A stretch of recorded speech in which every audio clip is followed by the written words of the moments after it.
आपका India news में आपके साथ मैं हूं राजीव शर्मा। इंडिया न्यूज आपके लिए दुनिया का सबसे तेज बुलेटिन न्यूज 222 लेकर आया है। सिर्फ 22 मिनट में दुनिया की 222 बड़ी खबरें। जी हां, बस सिर्फ 22 मिनट आप बने रहिए हमारे साथ। पूरी दुनिया की एक एक खबर आपके पास होगी। बुलेटिन की शुरुआत दिल्ली वालों के लिए अच्छी खबर से। दिल्ली एनसीआर के कई इलाकों में आज सुबह से ही बूंदाबांदी हो रही है। इसके साथ ही दिल्ली वालों को चिलचिलाती गर्मी से भी राहत मिली है। सुबह से ही आसमान में बादल छाए हैं और बूंदाबांदी हो रही है। मौसम विभाग ने भविष्यवाणी की थी कि दिल्ली में मानसून जल्दी ही आएगा। मौसम विभाग ने 28 से दिल्ली में मानसून आने की भविष्यवाणी की है। अब खबर दिन की बड़ी खबर की। रेल किराए पर उद्धव ठाकरे ने यू टर्न लिया है। उद्धव ने रेल किराया बढ़ा जाने को जरूरी बताया। सामना में उद्धव ठाकरे ने लिखा, सबसे घटिया हालत में रेल पहुंच चुकी है, रेल किराया बढ़ाना जरूरी था। रेलवे सफेद हाथी बन चुका है। मोदी के पास कोई जादू की छड़ी नहीं है, अच्छे दिन आने में समय लगेगा। रेल किराए में बढ़ोतरी के खिलाफ मुंबई में कांग्रेस नेता आज विरोध प्रदर्शन करेंगे। किराए में बढ़ोतरी के खिलाफ कांग्रेस नेता मुंबई सीएसटी से ठाणे तक बिना टिकट ट्रेन में सफर करेंगे। बीजेपी नेताओं ने भी रेल किराए में बढ़ोतरी के खिलाफ मोर्चा खोल दिया है। बीजेपी नेता विनोद तावड़े ने कहा, रेल किराया बढ़ाने से मुंबई करों पर अतिरिक्त बोझ पड़ेगा। साथ ही तावड़े ने कहा कि बढ़े रेल किराया वापसी के लिए राजनाथ सिंह से बात की है, जिसमें उन्होंने रेल मंत्री और वित्त मंत्री से बात करने का भरोसा दिया है। रेल किराया बढ़ोतरी को लेकर विरोध कर रहे कांग्रेसी पर उद्धव ठाकरे ने हमला बोला। शिवसेना प्रमुख उद्धव ठाकरे ने कहा कि महंगाई के खिलाफ कांग्रेस को बोलने का अधिकार नहीं, क्योंकि महंगाई कांग्रेस की ही देन है। ब्रिटिश इंटरनेट वाडिया के खिलाफ आज मुंबई पुलिस के सामने बयान दर्ज करवाने पर अब तक सस्पेंस बरकरार है। सूत्रों के हवाले से खबर है कि मुंबई पुलिस प्रीति से आज ये पूछेगी कि वो आज बयान दर्ज करवाएंगी या फिर मंगलवार को। मुंबई पुलिस प्रीति से 5 सवालों के जवाब जानना चाह रही है। मुंबई पुलिस का पहला सवाल होगा, कब, कहां और कैसे बदसलूकी की घटना हुई। मुंबई पुलिस का दूसरा सवाल, टीम स्टाफ के सामने क्या घटना हुई। प्रीति से मुंबई पुलिस पूछेगी कि जिस सीट पर वो बैठी थी वहां आसपास कौन था। साथ ही सीटों को लेकर विवाद की असली वजह क्या है, इसका भी जवाब मुंबई पुलिस जानना चाहेगी। मुंबई पुलिस ये भी जानने का प्रयास करेगी कि प्रीति के साथ कब से बदसलूकी कर रहे थे नसवाड़िया। बीएमसी कर्मचारी कैंपा कोला सोसाइटी में अवैध फ्लैटों का बिजली पानी कनेक्शन आज से काटने का काम शुरू करेंगे। बीएमसी के कर्मचारी आज सबसे पहले कैंपा कोला कंपाउंड में बिजली पानी के कनेक्शन को काटेंगे। बीएमसी कर्मचारियों को अब कैंपा कोला वासियों का विरोध का सामना नहीं करना पड़ेगा। कैंपा कोला वासियों का कहना है कि वो बीएमसी के काम को बाधित नहीं करेंगे। साथ ही कैंपा कोला सोसाइटी के अवैध फ्लैटों में रहने वाले लोग फ्लैट खाली करेंगे। कैंपा कोला वासियों ने यह ऐलान मुख्यमंत्री पृथ्वीराज चौहान के हस्तक्षेप के बाद किया। इससे पहले रविवार को कैंपा कोला कंपाउंड के लोगों ने पृथ्वीराज चौहान से मुलाकात कर अपनी मांगे रखी। मुलाकात के दौरान मुख्यमंत्री ने कैंपा कोला वासियों से अदालती आदेश का पालन करने को कहा। साथ ही मुख्यमंत्री ने पुनर्वास के लिए हर संभव मदद का भरोसा भी दिलाया। कैंपा कोला कंपाउंड के लोगों ने पृथ्वीराज चौहान से मुलाकात कर अपनी मांगे रखी। मुलाकात के दौरान मुख्यमंत्री ने कैंपा कोला वासियों से अदालती आदेश का पालन करने को कहा। साथ ही मुख्यमंत्री ने पुनर्वास के लिए हर संभव मदद का भरोसा भी दिलाया। कैंपा कोला वासियों ने 67,000 स्काइडर फीट की अनुमति योग्य एफसीआई की मांग की थी, जिस पर सीएम ने विचार करने का भरोसा दिया। सलमान हिट एंड रन मामले में मुंबई सेशंस कोर्ट में आज सुनवाई होगी। माना जा रहा है कि आज अभिनेता सलमान खान भी कोर्ट में मौजूद रहेंगे। कोर्ट में आज 10 और गवाहों से पूछताछ की जाएगी। इससे पहले 2 गवाहों ने पूछताछ के दौरान कोर्ट में सलमान को पहचान लिया था। सलमान पर आरोप है कि 28 सितंबर 2002 को बांद्रा इलाके में अपनी लैंड क्रूजर कार को फुटपाथ पर सो रहे लोगों पर उन्होंने चढ़ा दिया था। हिट एंड रन मामले में एक व्यक्ति की मौत हो गई थी, जबकि 4 लोग घायल हुए थे। उत्तर प्रदेश के कानपुर एसएसपी ने घाटमपुर के थाना प्रभारी समेत 4 सिपाहियों को सस्पेंड कर दिया है। कानपुर के घाटमपुर थाने से 2 महिला आरोपी के भागने पर एसएसपी ने कार्रवाई की है। बिजली मंत्री पीयूष गोयल बिजली क्षेत्र के संकट को सुलझाने के लिए आज बैंकों के साथ बैठक करेंगे। बिजली संकट के लिए बड़ी मुश्किल है कि बिजली परियोजनाओं को बैंक पर्याप्त और समय पर कर्ज उपलब्ध कराए। सूत्रों के मुताबिक यूपीए सरकार की नीतियों और कोयला आवंटन के विवाद के बाद बैंकों ने बिजली परियोजनाओं को कर्ज देना बिल्कुल कम कर दिया। कोयला ब्लॉक आवंटन रद्द होने और प्लांट को गैस नहीं मिलने की वजह से बैंकों के लगभग 3 लाख करोड़ रुपए बिजली परियोजनाओं में फंसे हैं। बिजली कंपनियां समय पर बैंकों के कर्ज वापस नहीं कर पा रही। सिर्फ 5 दर्जन बिजली परियोजनाओं में बैंकों के लगभग 48,000 करोड़ रुपए फंसे हैं। बैंकों का कहना है कि जब तक सरकार बिजली क्षेत्र को लेकर अपनी नीति स्पष्ट नहीं करती, तब तक वो खुलकर इन परियोजनाओं को कर्ज नहीं दे सकते। 1946 से एयर इंडिया के पहचान बने उसके लोगों महाराज को जल्दी मोदी सरकार बदलने का फैसला ले सकती है। शनिवार को नागरिक उड्डयन मंत्री ने पीएम मोदी को एयर इंडिया के 49,000 करोड़ के कर्जे के बारे में बताया। बताया जा रहा है कि इस बैठक में मोदी ने एयर इंडिया की खस्ती हालत को सुधारने के सुधारों पर विचार किया। सूत्रों के मुताबिक मोदी ने देश भर के एयरपोर्टों को राजमार्गों और शहरों से जोड़ने पर जोर देने को कहा है। इसके अलावा मोदी ने भारतीय विमानपत्तन की गिरती सुरक्षा रैंकिंग को सुधारने के लिए भी जरूरी कदम उठाने के निर्देश दिए। एयर इंडिया के लिए एक और बड़ी खबर आज आ सकती है। एयर इंडिया आज global airlines group star alliance में शामिल हो सकता है। आज लंदन में स्टार अलायंस के मुख्य कार्यकारी बोर्ड की बैठक के बाद एक फैसला लिया जाएगा। अगर ऐसा होता है तो एयर इंडिया करीब 1200 एयर डेस्टिनेशन तक बिना नॉन स्टॉप उड़ानों का संचालन कर पाएगा। मोदी का प्रोजेक्ट नौकरियों के बाहर लेकर आने वाला है। करीब 10 लाख लोगों को मिलेगा रोजगार। मोदी के GIFT नाम के प्रोजेक्ट से 2022 तक 10 लाख लोगों को नौकरी मिलेगी। गुजरात का मुख्यमंत्री रहते वक्त मोदी ने Gujarat international finance tech city यानी GIFT प्रोजेक्ट की शुरुआत की थी। इराक के करबला में फंसे 500 भारतीयों का एक नया वीडियो क्लिप सामने आया है। वीडियो क्लिप के जरिए संदेश भेजा है कि हालात बद से बदतर हैं। ये सभी पंजाब और बिहार के रहने वाले हैं और करबला में कंस्ट्रक्शन कंपनी में काम करते हैं। इन्होंने अपने बैज आई कार्ड सब कंपनी में जमा करा दिए, लेकिन कंपनी के अधिकारी इन्हें भारत भेजने को तैयार नहीं। करबला में फंसे भारतीयों ने भारत सरकार से मदद की गुहार लगाई है। जम्मू के कलोईगांव का दीदार सिंह इराक के बसरा में फंसे हैं। पंजाब के अमृतसर में सुखविंदर और जोगिंदर के घरवाले इराक से खुशखबरी का इंतजार कर रहे हैं। इराक से गुरदासपुर लौटा जसवंत सिंह नाम का एक शख्स, लेकिन खुशी के माहौल के बीच परिवार गमजदा है। जसवंत के बड़े भाई की 11 दिन पहले मौत हो गई। पूर्व केंद्रीय मंत्री विनोद शर्मा ने इराक में फंसे भारतीयों के मामले को गंभीर मसला बताया है। दिल्ली में शिया मुस्लिम समुदाय के लोगों ने इराक में हो रहे जुल्म के विरोध में प्रदर्शन किया। इराक में फंसे भारतीयों के परिवारों का बहराइच में प्रदर्शन हुआ। सरकार से भारतीयों की सकुशल वापसी और सुरक्षा की मांग की। इराक में ISIS के आतंकियों की करतूत सामने आई है। आतंकी लोगों को बंधक बनाकर गोलियों से भून देते हैं। इराक के कई शहरों में परेड निकालकर ISIS के आतंकी दहशत फैलाने में जुटे हैं। ISIS के आतंकी खुलेआम इराक के कई शहरों में टैंक के साथ नजर आए। सड़कों पर टैंक लेकर उतरे। इन आतंकियों के चलते दहशत फैल गई। इराक में ISIS के आतंकियों ने कई जगहों पर गाड़ियों को आग के हवाले भी कर दिया। इराक से आ रही खबरों में सुन्नी आतंकियों ने देश के पश्चिमी हिस्से में जॉर्डन और सीरिया से लगने वाली सीमा पर 2 और चौकियों पर कब्जा कर लिया है।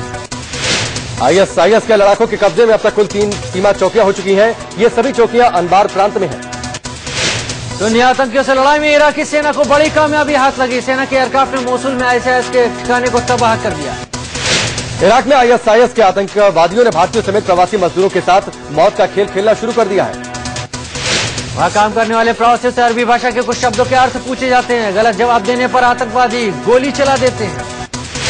अंग्रेजी अखबार टाइम्स ऑफ इंडिया ने बगदाद से 70 किलोमीटर दूर दुजेल में कुछ पंजाबी लोगों से फोन पर बात की। लोगों ने आतंकियों की मौत के खेल की जानकारी दी। पंजाब के नवाज शहर के एक नौजवान को आतंकवादियों ने बस से उतारकर अरबी का शब्द का अर्थ बताने को कहा। नहीं बता पाने पर उसे गोली मार दी। ISIS के कब्जे वाले बैजी कस्बे के लोग आतंकवादियों से सबसे ज्यादा डरे हैं। कुंवारे आतंकवादी घर घर जाकर अपने लिए बीवियां ढूंढ रहे हैं। ISIS के आतंकवादी लोगों से पूछ रहे हैं कि आपके घर में कितनी विवाहित और अविवाहित औरतें हैं। काले धन को देश में वापस लाने की सरकार की कोशिशों को बड़ी मदद मिली है। तो सरकार के अधिकारी ने बताया कि स्विट्जरलैंड सरकार उन भारतीयों के नाम देने को राजी हो गई है। स्विट्जरलैंड सरकार ने ऐसे भारतीयों की लिस्ट तैयार की है जिन पर स्विस बैंकों में चोरी छिपे रकम जमा करने का शक है। स्विस बैंक अभी तक अपने गोपनीयता कानून का हवाला देकर ऐसे अकाउंट के होल्डर्स की जानकारी देने से इनकार करते रहे हैं। दरअसल ये सारे नाम उस अभियान में पता लगे हैं जिससे स्विट्जरलैंड ने वहां के बैंकों में जमा धन के असली लाभार्थियों का पता लगाने के लिए चलाया है। नरेंद्र मोदी सरकार ने अपना पहला फैसला काले धन के मामले पर लिया था। इसके लिए एक SIT बनाई गई थी। मशहूर टेनिस खिलाड़ी लिएंडर पेस और उनके पिता के खिलाफ मॉडल रिया पिल्लई ने घरेलू हिंसा और उत्पीड़न का मामला दर्ज कराया है। मॉडल रिया पिल्लई ने पेस से प्रति लाख 4 लाख रुपए के गुजारा भत्ता की मांग की है। इस मामले में 30 जून को सुनवाई होनी है। रिया पिल्लई पेस की पूर्व लिव इन पार्टनर रही है। पिछले 10 साल में विभिन्न राज्यों में गंगा और जमुना की सफाई पर 1150 करोड़ रुपए खर्च हुए। एक RTI के तहत मिली जानकारी के मुताबिक यूपी में गंगा, यमुना और गोमती की सफाई पर पिछले साल 10 साल में 463 करोड़ रुपए खर्च किए गए। वहीं बिहार में गंगा की सफाई पर 50 करोड़ खर्च किए जा चुके हैं। जबकि पश्चिम बंगाल में गंगा, दामोदर, महानंदा के संरक्षण पर 10 साल में 264 करोड़ खर्च हो चुके हैं। RTI से मिली जानकारी के मुताबिक गुजरात में साबरमती नदी के संरक्षण पर पिछले 10 वर्षों में 59 करोड़ खर्च हुए।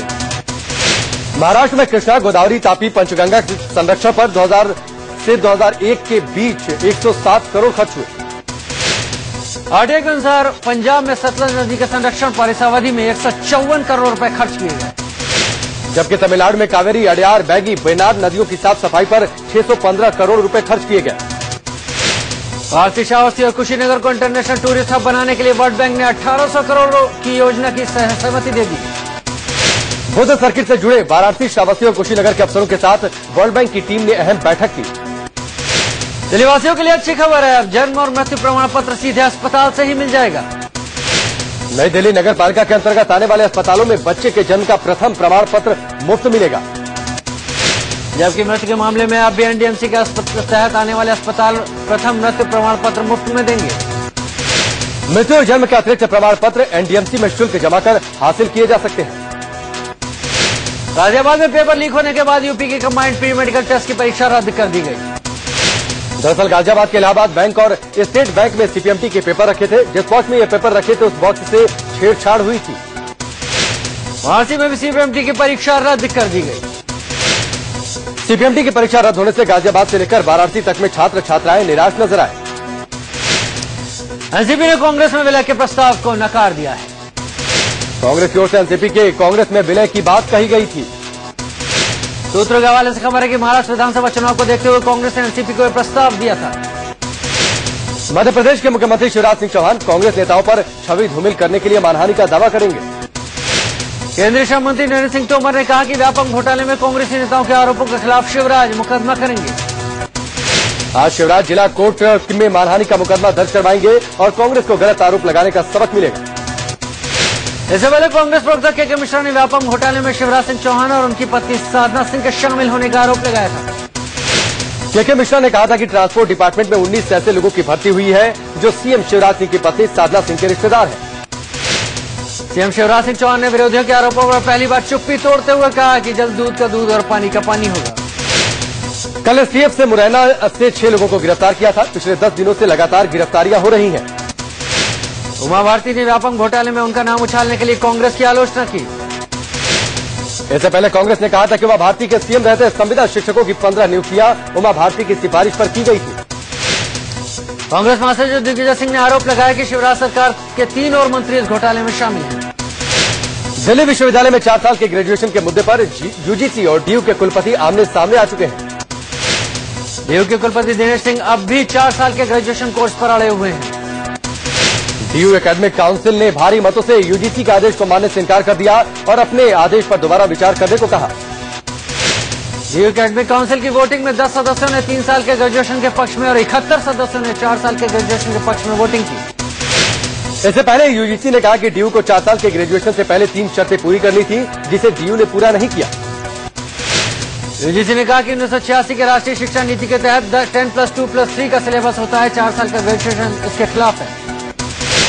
यूजीसी का कहना है कि 4 साल के ग्रेजुएशन की जानकारी 6 महीने पहले यूजीसी को देनी जरूर है, लेकिन डीयू ने ऐसा नहीं किया। राष्ट्रपति ने 4 साल पाठ्यक्रम से संबंधित नियम पर अब तक हस्ताक्षर भी नहीं किए, जबकि बगैर हस्ताक्षर के इसे लागू नहीं किया जा सकता। डीयू टीचर्स एसोसिएशन और स्टूडेंट्स यूनियन के यूजीसी के आदेश पर खुशी जताई है। दिल्ली के पूर्व सीएम अरविंद केजरीवाल ने दिल्ली की राजनीति में दोबारा पांव जमाने के लिए हाथ पैर मारने शुरू कर दिए। केजरीवाल ने रिक्शा वालों की एक रैली को संबोधित किया। पिछली बार सीएम पद से इस्तीफा देने पर बार बार माफी मांगी। केजरीवाल ने इसके अलावा वादा किया कि अगर इस बार वो सीएम बनते हैं तो 5 साल तक इस्तीफा नहीं देंगे। केजरीवाल ने रैली में कहा कि बीजेपी वाले कहते हैं उनकी हवा चल रही है। अगर हवा चल रही है तो फिर वो दिल्ली में दोबारा चुनाव क्यों नहीं कराते। इसके अलावा दिल्ली में सरकार बनाने के लिए आम आदमी पार्टी के विधायकों के टूटने की बात पर भी केजरीवाल जमकर बीजेपी पर बरसे। केजरीवाल ने भाजपा को खुला चैलेंज दिया। कहा कि अगर पार्टी में दम है तो उनके विधायकों को तोड़कर दिखाएं। केजरीवाल ने कहा वो बीजेपी को खुला चैलेंज देते हैं, वो आम आदमी के पार्टी के विधायकों को तोड़कर दिखाएं। केजरीवाल ने कहा कि बीजेपी वाले सपने में जी रहे हैं। आम आदमी पार्टी के विधायक बहुत मजबूत मिट्टी के बने हैं। केजरीवाल ने रैली में कांग्रेस पर भी निशाना साधा। केजरीवाल ने कहा कि कांग्रेस वाले कहते हैं इस बार हम आम आदमी पार्टी को समर्थन नहीं देंगे, लेकिन उनसे समर्थन मांगा किसने। हरियाणा कांग्रेस के वरिष्ठ नेता वीरेंद्र सिंह ने मुख्यमंत्री भूपेंद्र सिंह हुड्डा की अगुवाई में चुनाव लड़ने से इनकार कर दिया। वीरेंद्र सिंह ने कहा कि राहुल गांधी और सोनिया गांधी को हरियाणा के मौजूदा हालात की जानकारी दी जाएगी। वीरेंद्र सिंह ने बीजेपी अध्यक्ष राजनाथ सिंह से अपनी मुलाकात की खबरों को भी खारिज कर दिया। वीरेंद्र सिंह हुड्डा विरोधी गुट के हैं। उन्होंने कहा कि वो एक विशाल रैली कर अपने आगे की सियासी योजनाओं के बारे में बताएंगे। सीएम हुड्डा ने कहा कि कांग्रेस के विधायक और सोनिया गांधी के अलावा उन्हें कोई भी पद से नहीं हटा सकता। पूर्व केंद्रीय मंत्री विनोद शर्मा ने हरियाणा विधानसभा चुनाव के मद्देनजर नई पार्टी बनाने का ऐलान किया है। विनोद शर्मा ने बताया कि उनकी पार्टी का नाम जन चेतना पार्टी होगा। हरियाणा में इसी साल चुनाव होने हैं। जन चेतना पार्टी की सेंट्रल कमेटी समेत तमाम कमेटियों के गठन का काम करीब करीब पूरा हो चुका है। पार्टी के नाम के ऐलान के मौके पर जन चेतना पार्टी के विनोद शर्मा ने कहा कि विधानसभा चुनाव में उनकी पार्टी ज्यादातर सीटों पर चुनाव लड़ेगी। विनोद शर्मा ने गठबंधन के सवाल पर कहा कि अभी कुछ कहा नहीं जा सकता, लेकिन राजनीति में संभावनाओं पर विराम भी नहीं लगता। बिहार से तारापुर के असिस्टेंट साइंटिफिक अफसर अनिरुद्ध जितेंद्र सहगल रेप के आरोप में गिरफ्तार हो गए। 35 साल की महिला को अपने सरकारी आवास पर बुलाकर रेप करने का आरोप लगा है। धारा 376 के तहत अनिरुद्ध पर मामला दर्ज। 26 जून तक पुलिस कस्टडी में भेजे गए। झालावाड़ में एक एसएचओ पर एक महिला ने रेप का आरोप लगाया है। पीड़ित महिला के मुताबिक आरोपी एसएचओ ने हत्या के आरोप में हिरासत में लेकर उससे रेप किया। पीड़ित महिला के मुताबिक 2 साल पहले का ये पूरा मामला है। पुलिस आरोपी के खिलाफ मामला दर्ज कर जांच शुरू कर चुकी है। दिल्ली के जहांगीरपुरी मेट्रो स्टेशन के पास बेकाबू डीटीसी बस ने एक स्कूटर सवार को कुचल दिया। युवक की मौत से गुस्साए लोगों ने जमकर हंगामा किया। 8-10 बसों में जमकर तोड़फोड़ की। साउथ दिल्ली के महरौली में पुलिस ने नाबालिग बच्ची से जबरन काम कराने के आरोप में एक प्रॉपर्टी डीलर को गिरफ्तार किया। आरोप है कि प्रॉपर्टी डीलर विजय कुमार ने अपने फार्म हाउस में 15 साल की नाबालिग लड़की को जबरन कैद कर रखा था। पुलिस ने चाइल्ड लेबर एक्ट के तहत मामला दर्ज किया है। हिमाचल में ब्यास नदी में बहे छात्रों में से 4 और के शव बरामद किए गए। एक शव पंडो बांध के पास जबकि 3 शव जोगड़ी मोड़ के पास बहते हुए मिले। आपको बता दें कि ब्यास नदी में डैम से अचानक पानी छोड़े जाने से 24 छात्र बह गए थे, जिसमें अब तक 17 छात्रों के शव बरामद हो चुके हैं। लखनऊ में शराब की दुकान में काम करने वाले एक शख्स की हत्या गोली मार कर बदमाश फरार हो गए। हत्या की वजह अभी तक साफ नहीं हो पाई है। पुलिस आरोपियों की तलाश में जुटी है। गाजीपुर में डबल मर्डर से दहशत में लोग रात को सोए हुए दो लोगों की बदमाशों ने धारदार हथियार से हत्या की। पुलिस ने अज्ञात लोगों के खिलाफ मामला दर्ज कर जांच शुरू कर दी है। इलाहाबाद रेलवे स्टेशन पर नशे में धोते एक शख्स ने महिला से छेड़खानी की। आरोपी खुद को सिपाही बता रहा है। साथ ही जीआरपी पर मामले में लीपापोती करने का भी आरोप लगा है। बुलंदशहर में एसपी विधायक गुड्डू पंडित पर ग्राम प्रधान संजय शर्मा की पिटाई का आरोप लगा है। पीड़ित प्रधान संजय शर्मा ने शिवपाल सिंह यादव से आरोपी गुड्डू की शिकायत की थी। मध्य प्रदेश के भिंड में टोल टैक्स मांगने के लिए गाड़ी रोके जाने से भड़के थाना प्रभारी ने टोल कर्मी की जमकर पिटाई कर दी। थाना अध्यक्ष के खिलाफ पुलिस थाने में शिकायत के बावजूद कार्रवाई अभी तक नहीं हुई। एमपी के भिंड में पुलिस ने एसडीएम पर हमला करने वाले हमलावरों के घर में घुसकर जमकर तोड़फोड़ की।